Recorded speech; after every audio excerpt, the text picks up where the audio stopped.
Hey, Whole Five fam. This is a special edition of the podcast. It is a bonus episode to follow up on the first bonus episode I offered a few weeks ago when I told you my story. And at that time, I had the pleasure of working with DJ Curtis Cross in his studio, and he was asking me questions, getting us going, kind of digging into, all right, what's your why? It was like his first question. Why are you doing this? What brings you to this place at this time? And I think I had a lot of fun because we were just getting started. And so it was great to have someone else ask me the questions as I had started to, be the person asking other people questions and to really kind of think, yes, am I creating what I envisioned? Is what's being offered of value, and what do I hope people get out of this? And since then, it's been several weeks now, I've gotten some good feedback from many of you. I appreciate you. I enjoy hearing some of the responses that are coming from lots of people who are faithfully listening every week, and even people are saying, "Oh, Leah, I'm going to catch up. I'm not all caught up on all the episodes," and it's totally fine. I mean, I'm just feeling grateful and honored, in fact, that people are listening at all. One cool thing is I have a special person out there. I call them special because I'm just amazed that they keep tuning in France, who I do not know. So if you're listening to this episode and you live in Ile de Clichy, which I don't even know where that is, I should look that up.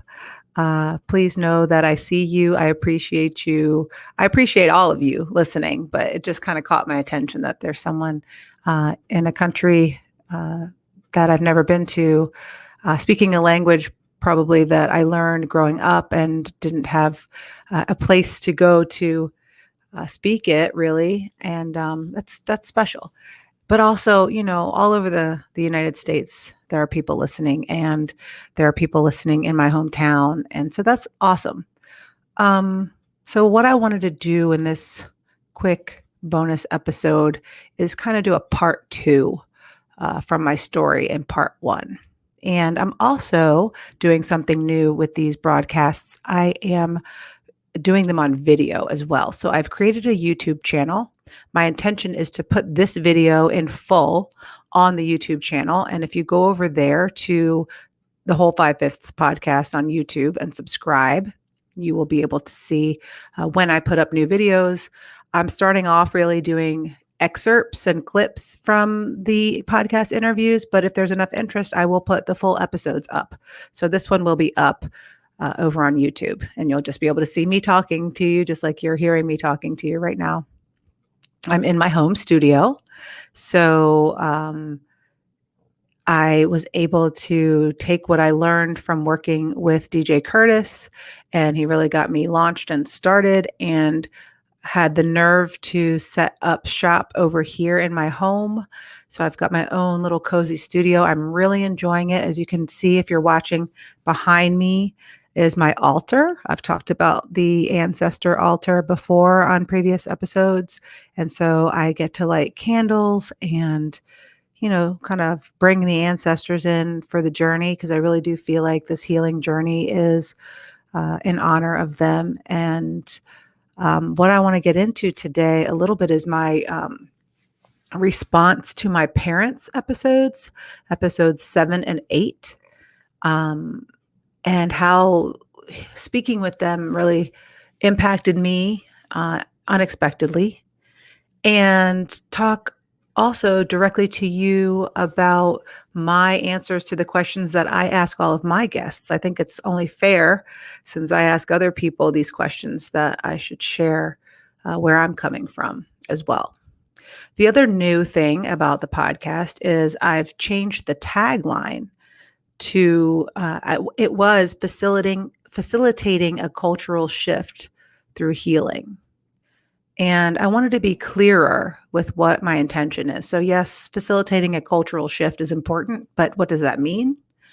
And what we're really talking about on this podcast is racism and how do we see a way forward through this, that which we have been given, that which we have inherited, and that which needs to be healed from. We talk a lot lately about, in the media, we hear a lot about healing and unity and, moving beyond racism. But what does that really mean? And what would it look like to heal from racism? And so if you've been watching and listening, you've noticed that the guests that I've been bringing on, they've all been women aside from my dad. And they've all been people of color and Black specifically people aside from my mom. And that was by design. And it's also not necessarily going to be the case for every episode. But my intention is clear that I want to hear from and lift the voices of women, Black women specifically, as I'm beginning this journey. And that's in part because I think the world can really benefit from really listening to Black women. And I can really benefit from listening to Black women.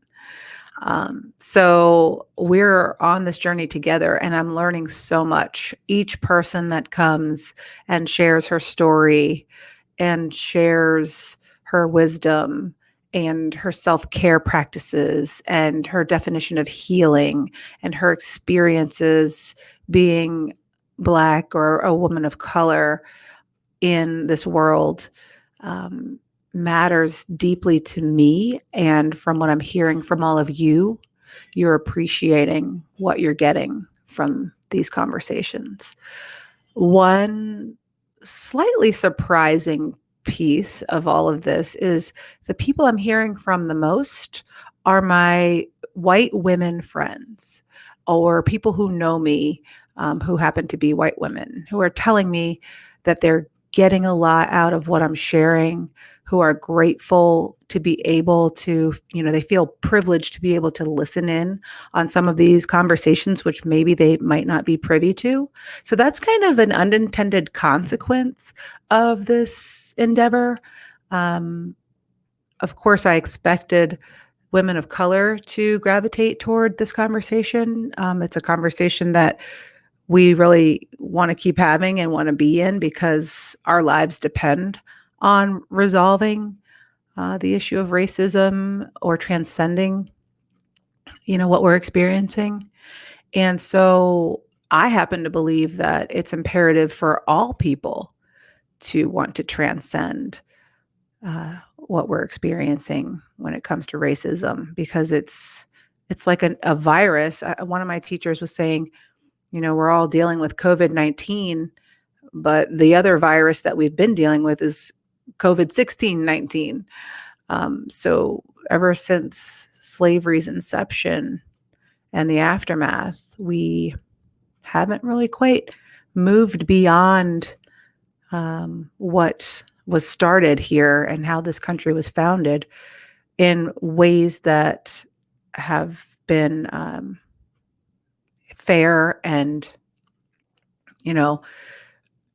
I guess just for everyone. Let's just leave it at that. And to have a society that's fractured in this way, to have a great deal of humanity not being treated as humans is detrimental to the oppressed and also to the oppressors.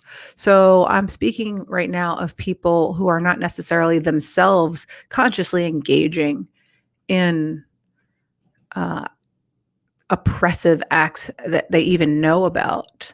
But if we're not doing anything to shift the culture, if you're not taking ownership and taking action to, make this world a better place than when you arrived, especially when it comes to systemic racism, to all the things that we've been talking on this podcast.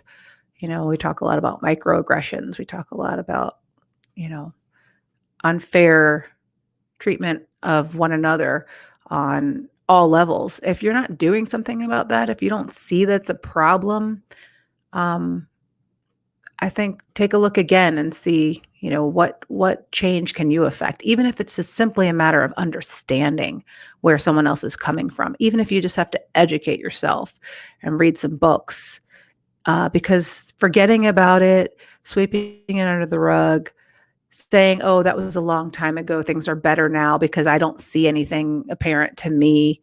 That's not taking responsibility and not leaving the world in a better condition than when you found it. So anyway, that's kind of where I am with how the journey is going in general, and I just wanted to get more specific now.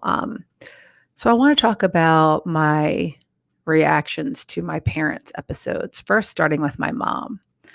It was a joy to have my mom on the podcast and to talk with her in that way. I think the funniest part of her episode was when she was filing her nails and she didn't know that I could hear her. And we had very good, equipment over at the Curtis Cross studio there. And so I could hear right through the headphones, there's mom, filing her nails. And that was just sort of a funny moment. And I didn't edit that out because it was just real, that's mom. But the things that surprised me were her talking about growing up in this suburb of DC, where I also grew up, Silver Spring, Maryland, and saying that it was an all white, affluent town where the only Black people she encountered were the ladies who came to clean her home and to clean the home of her friends, and sometimes a service person who needed to stop by the house to have a business encounter with her father.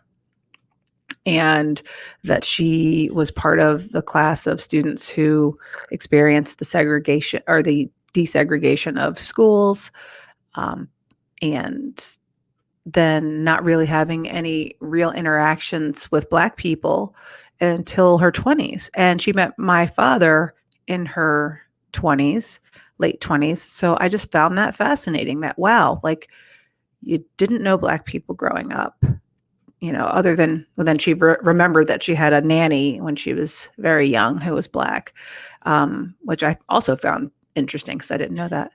And then your father is racist and bigoted, and he doesn't mind, sharing that with anyone who's in his presence. So you could have easily adopted his views, but instead you meet Black people at some point, get along with them, and date a Black man and marry him. And your whole life is completely different from the way it started. So I kind of knew those facts. Oh, and then the childhood memories of, she and her mom getting on the streetcar or the bus in Florida and being told, you're not allowed to sit in the back. You need to move to the front. And I'm sure the people were looking at them like, why would you even want to sit back there? And it never dawned on me that that the rules were working that way, that white people would be told that they needed to move as well. So I thought that was interesting. And so I knew factually that these things were going on when my mom was growing up, but I didn't really superimpose an idea of her being in those types of situations because I've always seen my mom, in my family, and the Black side of my family was the only side of the family I knew. So it was odd to me to think of my mom not being surrounded by Black people. So that was interesting. And then my dad's episode 8, which was also interesting in different ways. I'd heard stories that my dad told about growing up and not being able to sit at the lunch counter and being very upset about that and not understanding why. And, because I think that was a memory that he had from when he was really young. And it was scary maybe to him that his mother reacted in such a way when he went to sit down and, he didn't understand why she was overreacting. Like, I'm just trying to sit here and eat and you're snatching me up and telling me you can't. And it was confusing. And then as he got older, understanding, the way the world was set up. And like you said in his episode, when you grow up that way, you get used to it.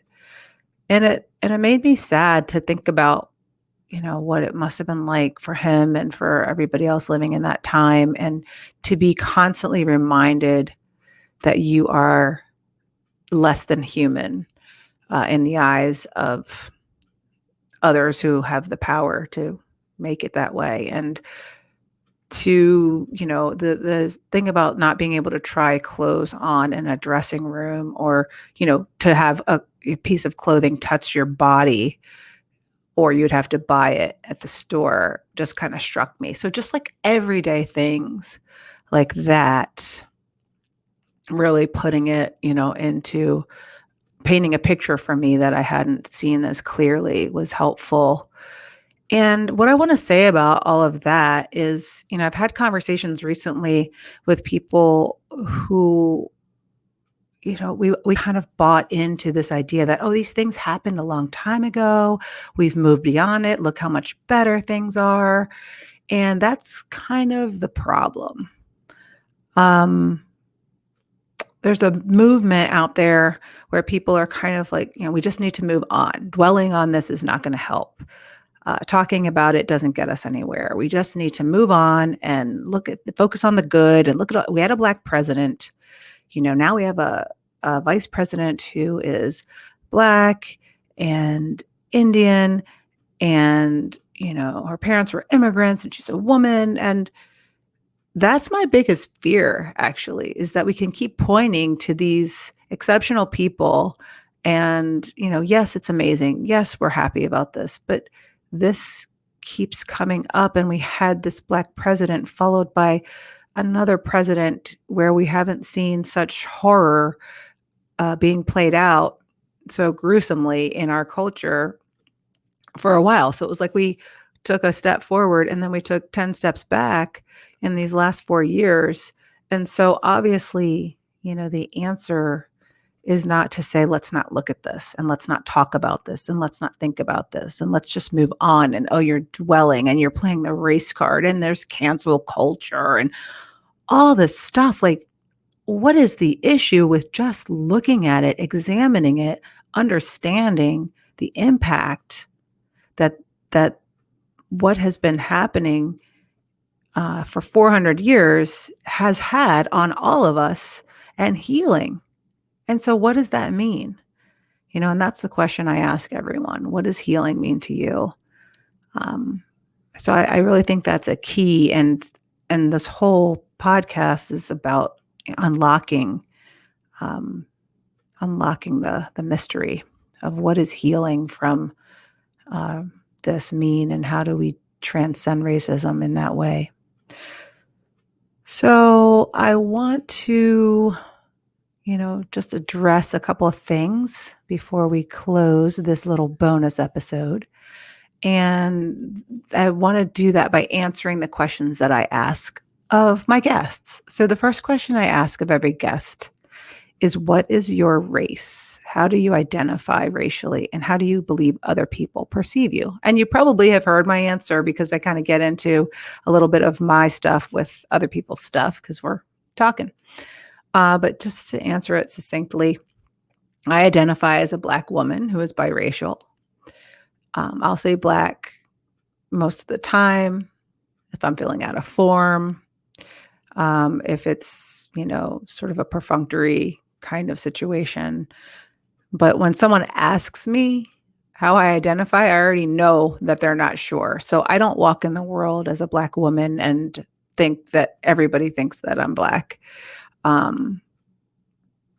find it fascinating that, some biracial people are perceived as Black, some there's a question mark about, and some can actually present as white. And often only Black people can tell that, hey, wait a minute, they're not just white. So it's interesting how we can all how the genetics work, and how we can all kind of present differently. And I can present differently depending on what I do with my hair some days, So yeah, the way people perceive me will vary depending on how I choose to present myself, and what their experience with people of color might be, or what their background is. So I've been perceived as a lot of things. What's most striking to me about this question of identity is how a lot of people, especially people close to me, think that they should have a say in how I identify. That's one thing. And there's one other thing, but just to speak on that, I've had a couple of friends who have been shocked in some ways about me coming forward with this podcast and the conversations I'm interested in having around race and racism because they've perceived me as not identifying as a Black woman. So they're first like surprised, like, oh, wait, I didn't know. I didn't know that you were Black, or I didn't know that you thought of yourself that way. I know the genetic makeup. I know your parents, and I know you're biracial, but I just figured you skewed more to the white side. And I think this sort of comes from stereotypes, right? I mean, Black people, there are lots of stereotypes about us. And one thing I keep finding myself saying a lot lately is that we are not a monolith. You cannot, you know, describe a whole race of people in one succinct way. And, if you check all the boxes, then okay, you're Black. So there's all different ways that people can present and appear. And so that's an interesting concept, right? I mean, I definitely never identified as white. I had one person say to me, "Oh, what a shame that you feel that you need to identify as Black or biracial, but that you don't have the option of presenting yourself as white." And I thought, wait, why is that a shame? I don't want to be perceived as white. It's not a problem for me. So, it's interesting that there's pity that has flowed my way because, poor you have to be part of the oppressed group. So that's an interesting thing. And what was the other thought I had? I think it has escaped me. Oh, the other thing I've been thinking a lot lately, and I definitely want to do some episodes on being biracial or mixed and on colorism, because I'm sitting here, having these shifts in myself, sitting here talking to my guests and realizing that while I identify as Black, that it's sort of a luxury to be able to say, I'm going to make the decision to declare myself this way because it's unclear to people and there's some ambiguity. And so I get to decide. Whereas other people are perceived the way they're perceived, and there's no question and there's no choice. And my experience as a very light-skinned Black person with proximity to whiteness that's very different from other people with darker skin, I am aware of the advantages that I have been handed, not through my own earning. And I have a problem, I think, with the word privilege because it almost sounds like it's a positive thing or a gift. But I think, we talk about white privilege. It creates issues and arguments because people, sometimes who are white, they'll say, well, I don't feel very privileged. I grew up very poor. My family was very disadvantaged. I didn't have all the things. And then you have to get into this debate about, yes, and your skin color still gave you advantages that you would not have been afforded had you been a brown or a Black person. And so that creates a whole thing. Well, I don't know if it's palatable to consider the word advantage, but whatever you want to call it, it is definitely an experience that I've had growing up and into my adulthood that I probably took for granted and just figured, hey, I'm just good with people. Hey, I'm not intimidated walking into a CEO's office and, shooting the breeze or talking to the general counsel the way some other people are intimidated. I just thought I had this charismatic personality or that I just had confidence.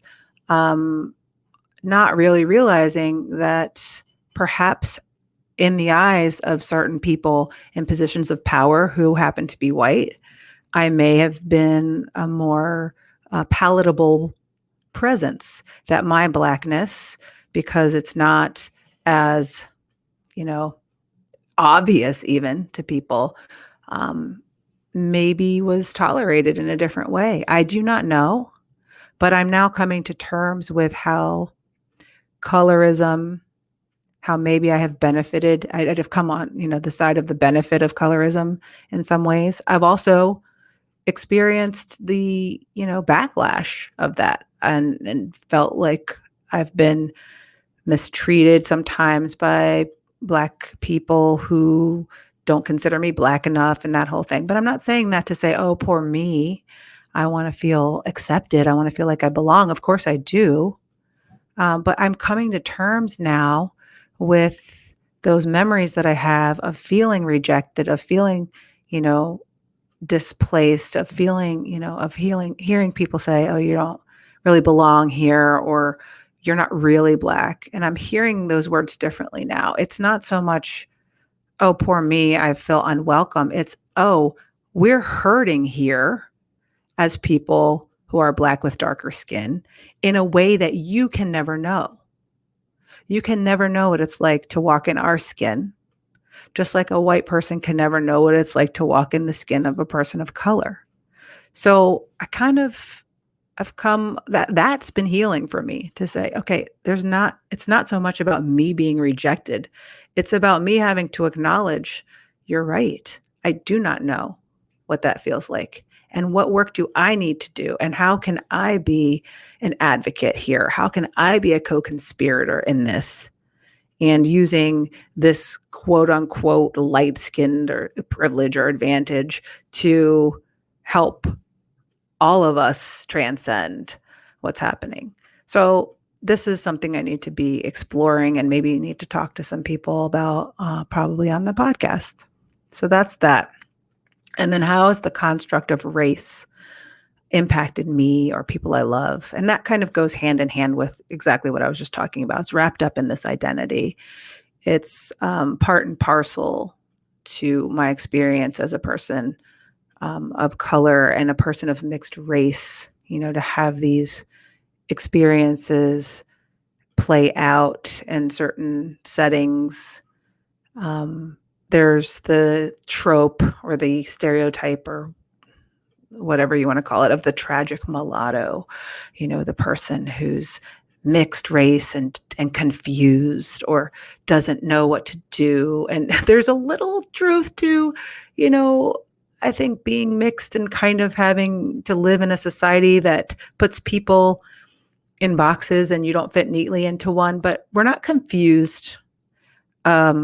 Society's confused. And so to try to make sense out of something that makes no sense, I don't think the onus to figure that out should be placed on the people that didn't make the rules. And so, yes, if you are monoracial, I guess you're not considered as confused because you know what box you're supposed to fit into. But the confusion isn't, I don't think it should be owned by the person who's being told to be put in a box. So that's one thought. And the other way that the construct of race has affected me directly is that I was not allowed to know the white side of my family. So when my mom married my dad, that was the end of her relationship with her own father, as you heard from her episode number 7. And her mother died before I was born, so I didn't get a chance to meet her mother. And so her father made sure that I would not be able to be part of his lineage or his legacy by writing my mother off. Didn't even include her in the obituary. Whoever was responsible for writing that must have, taken his wishes into account. It was as if she'd never existed, and she was his only child. And so if he had his way, I would never know any of my relatives. But fortunately, we had a couple of people who didn't ascribe to his way of thinking. So I had an aunt named Maud and a cousin named Sue who have both passed away. But at least I did know 2 people in my mom's family. And then recently, the really exciting thing is I got myself on ancestry.com and started doing some research and finding lots of relatives on my mom's side. And there were some pictures popping up that I noticed were being posted by someone who was obviously a family member. And from what I could tell, she's the daughter of my mom's first cousin. So that makes us second cousins. And shout out to Amy in Arizona. I hope you're listening to this. And Amy and I have been corresponding because I reached out to her and just said, "Hey, I'm your cousin, and you're putting up pictures of our relatives." And so we share a great grandmother. Her grandmother and my grandmother were sisters. And so her great grandmother and my great grandmother are the same person. So that opened up a whole world. And what I told Amy early on is like, I told her the story about what my mom's dad had done. And she simply responded with her big open heart and her humanness and said, "I am so sorry that happened. I'm so sorry that he did that. And that must have been painful." And I kind of brushed it off at first and said, "We're fine. We don't need him." And then I sat with that for like a week and I thought, you know what? That was healing. That was a healing moment to have someone who's related to you by blood on the side of a family that you were told you weren't welcome to be in, kind of come along as an ambassador to that side of the family, even though she wasn't directly related to my grandfather. She was, related to my grandmother. So that's close enough for me. And say, she's sorry, even though she didn't do anything wrong. That was healing. And then we kind of like forged a pen pal kind of relationship. So she and I have been corresponding and sharing photos. She has a lot more photos than I do, of course, because we didn't really get to have anything from the family, but just stories and just kind of getting to know each other now in the later part of our lives. And we have plans to maybe one day when the pandemic is over to see each other in person. But anyway, that has been something that's been amazingly healing because despite his best efforts, my grandfather, who was the direct descendant of the Mayflower passenger, and so therefore, so am I, ironically, despite his best efforts, and after he passed away, he could not keep blood relatives from finding each other. So I think that's, thanks to technology and thanks to the will of the human heart, we can transcend racism. And so that's what I'm talking about, really. Like, what are the ways in which we have power to move beyond what our foreparents, what our ancestors either inflicted upon others or had to endure and to suffer at the hands of other humans?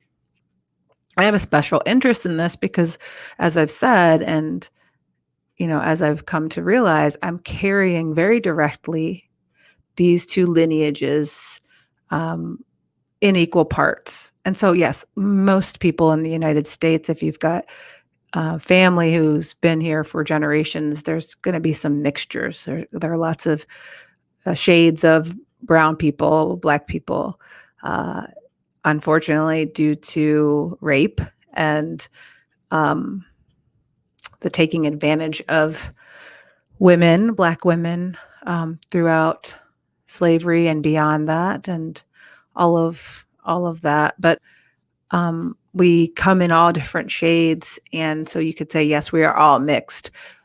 And for me, I feel like because of the direct, the 50-50 split that I embody, I have the honor of healing on behalf of my African ancestors who were kidnapped and enslaved and endured the atrocities that they had to bear.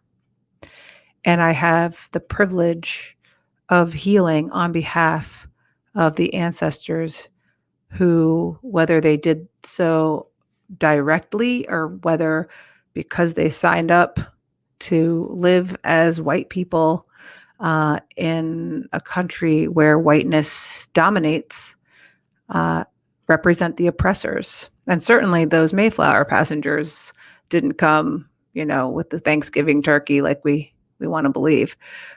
So certainly some of my ancestors, and I've read some stories about, some things that happened early on. Certainly they were part of the oppressing group, but the privilege of being able to say, I'm going to change the course here on your behalf. So healing on behalf of that side as well. I feel like I'm in a really good position to serve in that way.